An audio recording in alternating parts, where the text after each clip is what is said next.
amazing underground paper. Would like a copy of Friends? No? Here, Friends. Want one? Mangrove Story, Oval, Rock and Roll, Sex, you name it, we got it. Sure. That'd do, 4 shillings. Oh, God. So much. Good on you. Copies of Friends going on sale in London's Portobello Road, the vendors being not ordinary street sellers, but 2 of the paper's staff. Because when you work for Friends, circulation about 18,000, you're not only expected to write and produce the goods in colourful but cramped conditions like these, you're also expected to flog them. Why then do its staff of 10 work for this offbeat publication? Nobody works here for money, exactly. I mean, we get probably about £3 a week, I suppose, and then we supplement this by being allowed 100 copies of the issue. How much do you sell them for? 3 shillings, and we keep out all 3 shillings of that. Where does the actual revenue, the weekly revenue for the paper, come from? Oh, well, this comes from our distributor. I mean, we have a sort of chain circuit. I mean, the distributor gives us so much, we have to pay so much for our print bill. There's a surplus left over, which will go to meet office running costs, and anything left over from that will go to the staff. But in fact, there's not that much left over usually. I mean, we have things like typesetters' bills, electricity, rent, stationery, hire of typewriters, and all that, which adds up very fast. What about advertising revenue? Well, that is counted. In fact, you get that 6 weeks after the advert has actually been in the paper. That should produce £350 an issue of Byte, which is what we get. And what sort of firms and companies advertise with you? Oh, almost exclusively record companies and publishers. The money originally came from various private sources, I think, and in fact we set up this new company with only about £300 or so, which is just odd people who put money in. How do you go about recruiting staff? That, like everything else, is on a very informal basis, usually through personal contacts. Someone will turn up at the office and say, I'd like to do something, and so you say, well, do this, and then he sticks around and people like him and he does good stuff, and so he kind of joins the staff. Very often there's no kind of formal demarcation.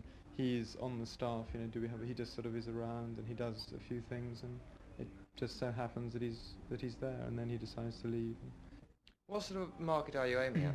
There was a readership survey carried out about 9 months ago, and we had 14-year-old school kids, there were 60-year-old miners, there were industrial chemists, there were teachers, there were people working in factories, there were sort of hippies, and everyone, in fact. The language in the paper and the editorial policies you express are, to say the least, a bit extreme. How close to the wind do you sail legally? We're probably protected to some extent by our small circulation, in that people don't bother with us.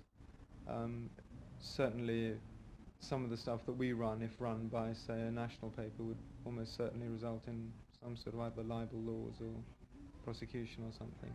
Don't you think, in fact, that you are just as sensational as the people in Fleet Street you tend to condemn?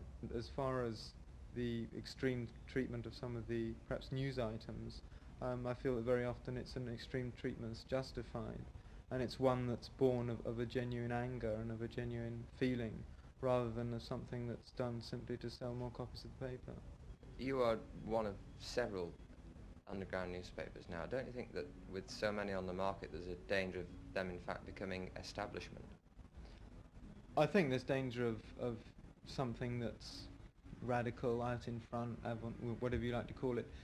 Always has it's always a constant danger, especially because of the establishment's constant need for newness. I mean, the very fact that you're here now is because we're something new, we're something slightly different, and you have an insatiable appetite to gobble up anything that's new, that can give you some more copies, some more television. I mean, what you've got to fill, God knows how many 100 hours per week on television, and so anything that'll fill that up, that's new, you of course take hold of, and it's very easily assimilated.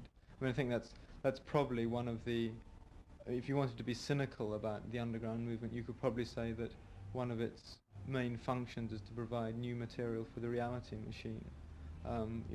Carnaby Street, clothes, endless articles about hippies, the trail to India, books, so on and so forth. Do you ever find that when you go to interview someone, you come up against a reluctance to be interviewed because you are from the underground press? Well, it doesn't usually apply because the bulk of the interviews that I've been concerned with have been with sort of rock and roll stars and various people to do with music, in which case this is sort of totally their media, and they're really into the underground press anyway. I don't appreciate the difficulties in trying to interview somebody like Ted Heath. I don't think he'd be too pleased to see us. Do you think that papers like Friends have a future? Well, obviously, or I guess I wouldn't be here, but I think the whole point with the underground media is the interchange of ideas, the lack of copyright within the underground press syndicate, which is basically a cooperative set up between the papers in America, papers in Europe, with free exchange of stories. If you see something you like in like the Los Angeles Free Press, you can reprint it without any copyright charges. And this is all, it all helps the information flow. And it's growing all the time. I mean, there are more and more papers every week. I understand, Rosie, that papers like Friends also provide another service apart from printing a paper every 2 weeks. Yes, I mean, we write for a lot of people who, so to speak, dropped out and have difficulty getting jobs, places to live, and they come to us because, we're at the sort of head of it. And we try to look after them in the sense that we can refer them to other places where they can stay, places where they can get jobs, places where they can get bread if they're really stuck. And we let people stay here occasionally in the offices. But we do help. We have our own little Lonely Hearts club. How do you both see your own roles in, say, 10 years' time? Do you think you'll still be here working for an organisation like Friends, even if Friends isn't existing? Yes, I hope so, because otherwise what I'm doing now is rather meaningless. I mean, it's a rather shallow part of my life. If I'm going to drop out of it, well, not drop out of it, but drop back into straight society in 5 years' time and go and earn a whole lot of money somewhere else. What about you, Steve? Well, I went through the bit of earning a fair bit of money a week with the record company, and I certainly don't want to go back to it. I'm quite happy where I am.